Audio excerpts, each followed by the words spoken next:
Okay, today we're going to talk about how to tell the difference between an ionic versus a covalent compound, and then you're going to name them accordingly. Super simple, nice and easy to figure out which is which. Step one, you're going to classify the types of elements in the compound. And when I say classify the types of elements in the compound, I mean decide if there's a metal and a nonmetal or if there's two nonmetals. If you end up having a metal and a nonmetal, that means you have an ionic bond and an ionic compound. If you have a nonmetal and a nonmetal, you have a covalent bond. So you have a molecular compound and you want to follow those rules. Now, something you want to kind of pay attention to here, because this could get confusing. We talked about with ionic compounds, we have polyatomic ions, right?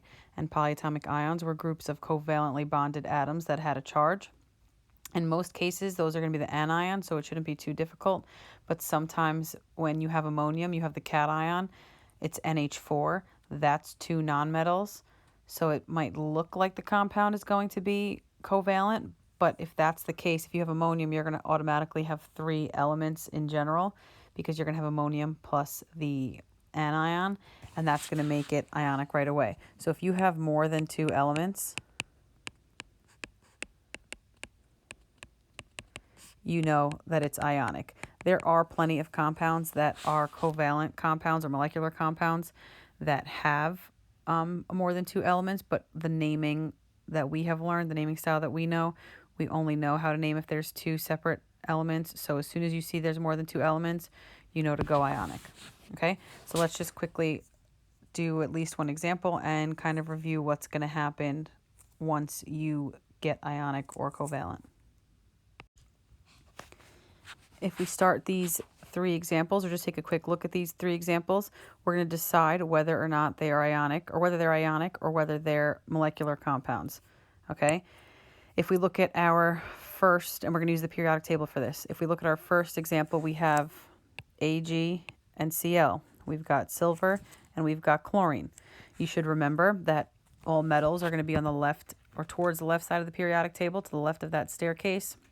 Metalloids go along the staircase, and then nonmetals are to the right of the staircase, right? So it should be nice and easy to find silver. Silver is a metal. Chlorine is a nonmetal. So this compound is ionic. You would follow the ionic naming rules. We go to the next example. You've got nitrogen and oxygen. Again, find them on the periodic table. Should be nice and easy to identify. Nitrogen is a nonmetal. Oxygen is also a nonmetal, which makes this molecular. So you're going to follow your covalent compound naming rules. Use your prefixes. The last one, you have two giveaways. One, you've got calcium, chromium, and oxygen.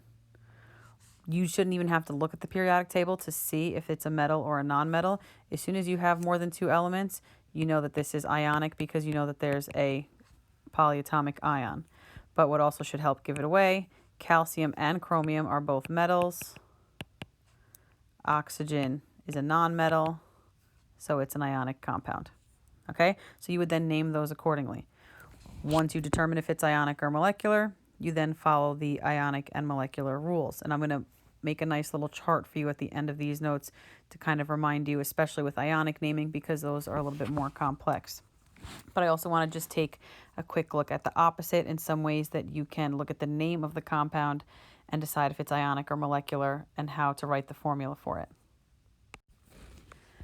Okay, so here we have 5 names of compounds that we're going to determine, we're going to have to write the formulas of. And again, your work is going to be a little bit different if it's ionic or covalent. If you have a covalent compound, it's going to be nice and easy. You use your prefixes. You're going to turn those into subscripts. There's really no math involved and very little work involved. You just need to know your prefixes. If you have an ionic compound, on the other hand, you have to do charge balance, crisscross and drop, and then reduce if possible. So there's just a little bit more work with those. With these, it's a little bit less straightforward determining whether things are ionic or covalent, because your endings for ionic and covalent could be the same, and even the beginnings could be the same. For both ionic and covalent, if you remember, we are starting with the full elemental name, whether it's the cation and ionic compound or whether it's just the first nonmetal and a covalent compound. And then if you don't have a polyatomic ion, your ionic compounds are going to have first syllable IDE ending for the anion, and your covalent compounds also get first syllable IDE ending for your nonmetal.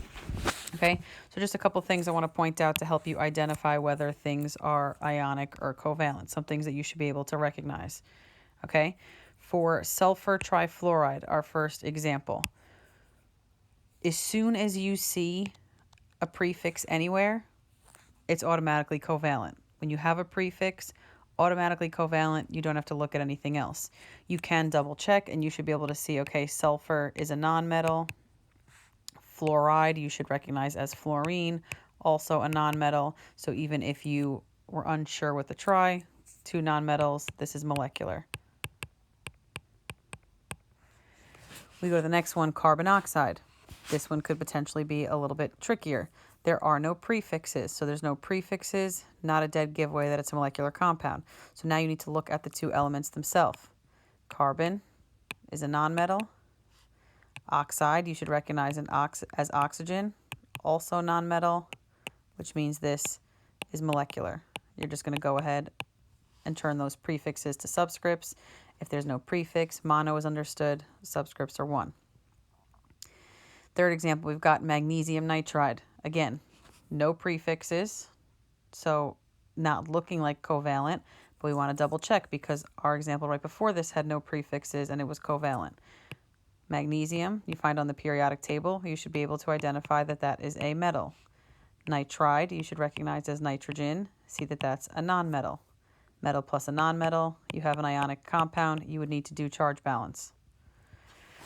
Lead 4 phosphide, dead giveaway, Roman numeral. As soon as you see a Roman numeral, you don't have to look at anything, don't have to look at a periodic table. The only time you'll ever have Roman numerals is when you have a variable charge in an ionic compound. And then our last example, also going to be very obvious, or should be very obvious, we've got lithium carbonate. We have an ATE ending. The only time we have an ATE ending is when we're going to have a polyatomic ion. Okay, so we don't have that IDE. This is polyatomic. And then lithium you should see as a metal, which makes this an ionic compound as well. So you'd go ahead and you would follow those ionic naming rules. So I want to go ahead and just kind of organize all of that information so you can go ahead and get started with tonight's homework. Okay, the first thing you need to do is analyze the types of elements. And you're going to have two options at this point. If you have a metal and a nonmetal, it's ionic. If you have two nonmetals, it's molecular. Okay? If you have two nonmetals and it's molecular, nice and simple, you're just going to go from there, use your prefix is, and name accordingly. Nice and easy naming, no math. If it's ionic, you want to check a couple of things. If your cation has a variable charge,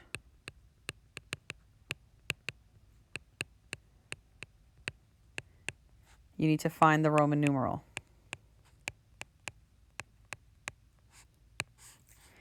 If your cation does not have a variable charge,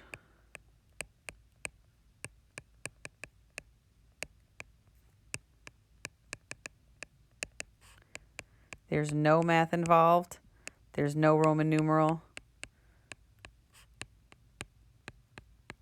Just going to give the cation have its normal elemental name. Anion gets first syllable IDE. Okay, so right here, just a reminder, cation, whether it has a variable charge, you have a chart to determine that. Okay, you want to check your chart there. Another kind of star or thing you need to worry about with ionic compounds is if you see more than two elements, check the polyatomic ion chart.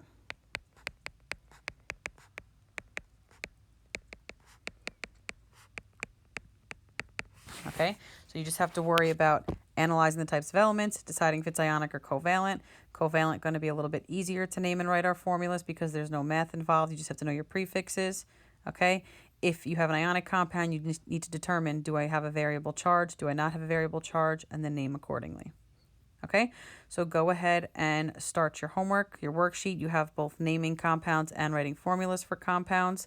Tomorrow's quiz is just on naming and writing formulas for covalent compounds. There's not going to be anything ionic on it. Okay, so it's not mixed, just covalent compounds on tomorrow's quiz. If you have any questions, just make sure to send me an email, and I will see you all tomorrow.